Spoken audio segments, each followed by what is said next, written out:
every year, October 1st is the beginning of our fiscal year for the city of Huntsville. And it's about this time, right around the 4th of July, that we start working on next year's budget. And we start looking at the next year's budget. And so this is today's press conference is a review for the 2012 fiscal year budget of the city of Huntsville. We begin the process with asking departments to send in their budget requests, asking outside agencies to send in their budget requests, and also we review our capital plan. And our capital budget plan is one that is a 10-year plan that plans out our 10-year capital expenditures over the next decade. For the last 3 years, we've been extremely challenged for both the city of Huntsville, the nation, and the state. And all local governments across the board have been challenged throughout this country. Our budget has decreased by more than $10 million since 2008. And because of that, we have had to cut expenditures. We have postponed some very important investments in our city's fleet, in our people, and also in our outside agencies. And as we begin to see some growth in the city of Huntsville's revenues, our first priority has to be to restore those investments.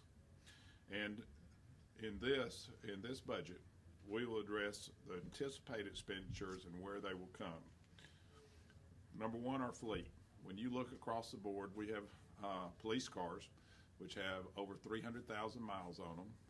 We have needs for fire trucks in the fire department. We have needs for garbage trucks, for boom trucks. Case in point of that, so we have 54 boom trucks in the city of Huntsville. Because of the aging fleet, as soon as the tornadoes came through, we put all 54 of those boom trucks to work. By the end of the first week, 19 of them were in the shop and were under repairs. And that's because of an aging fleet. So this year, we will start the process of addressing our aging fleet, and we will move down that ladder as we do the budgetary concerns, and we will address a lot of those concerns. Our people have worked tirelessly to make sure that the cost of services stay low and the quality high. And the city workforce is one which we can all be proud. If you look at that 2010 budget, you notice that it's got $230 million on it.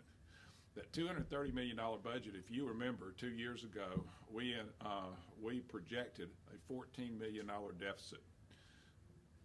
As we had that $14 million deficit, we did what you normally do. We tightened our belt.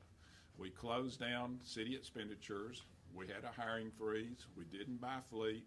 We cut some capital projects. And that $14 million proposed deficit, or budgeted deficit, turned into a reality of $6.9 million loss. That's because our people worked hard, and our people deserve a lot of credit for the hard work. Our citywide agencies have endured across-the-board cuts of 5% one year and 10% last year. And we've asked those agencies to endure sacrifices and still perform their mission in this community. And that mission is to provide a quality of life. And it's time that we made them whole, and we will be trying in this budget, although we're not at that point yet to be able to say we can, but we're trying to work on that aspect of the budget. We're going to work with the City Council on restoring important capital items in this year's budget, in addition to addressing fleet, personnel, and agencies. And we must also address the need for increasing funding for street resurfacing, our North Public Safety Precinct, and required radio equipment upgrades for police and fire that are required by congressional mandate. As you know, our budget hearings will continue throughout this summer, and we'll have our budget in place by October 1st. And I want to say this, we have had a great partnership with the City Council. The City Council has held the line, has made sure that we have budgets that work. When we first projected a $14 million deficit and actually came in at $6.9 million deficit, it's because the council backed us in every action that we took to tighten our belt. This year, we have a balanced budget, and the City Council has backed us in every step of the way to make sure that we have a balanced budget. Next year, we have to again have a balanced budget. There are a couple things looming on the horizon that we're watching very closely. Number one, federal spending.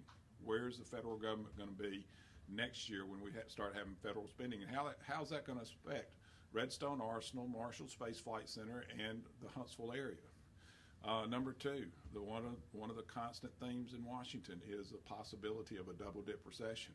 And when we start looking across the board at the possibility of a double-dip recession, that means that we will stay conservative in our spending, that we will be very conservative in our spending, and that we will try to budget conservatively for this next budget cycle. This is a time when we start talking about budgets. We will be talking about budgets all the way through October 1st. I'd like to introduce y'all to Randy Taylor. Randy is our Chief Financial Officer. He is also the one who has gotten us the AAA rating.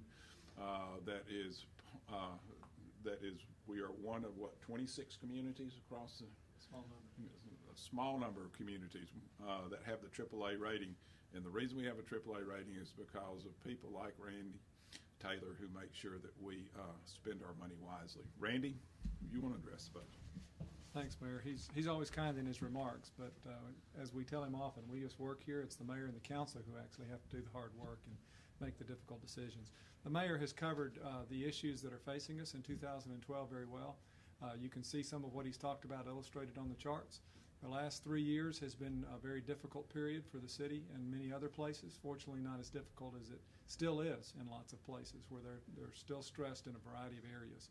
But we saw our budget rising for a few years there in 2008 forward when our revenues were falling. And because we wanted to see what the depth of the recession was going to be and how it was going to impact Huntsville, some things were postponed. We did use some of our rainy day fund during that difficult period. But then this budget year, 2011, which is about half over, it was required that we balance the budget. And so those are those $10 million worth of cuts that you see illustrated on the chart to get things back within revenues. We are on target, as we've reported already to the council on several occasions, that we think revenues will be within budget this year and our expenditures. So it's been difficult. There's a lot of stuff that got set aside because of everything that had to be done. The mayor's talked about those. A few of the numbers you can see here listed. The top section shows the stuff that literally got removed from the 2011 budget compared to what was in there 3 years ago. And those are things that require our attention. Fleet is the biggest one that the mayor talked about. We used to spend about $8 million a year on fleet. We will spend zero in 2011 on fleet. So that illustrates the problem with the anecdotal stuff, the sanitation knuckle boom trucks, and lots of other issues that we have with the aging fleet.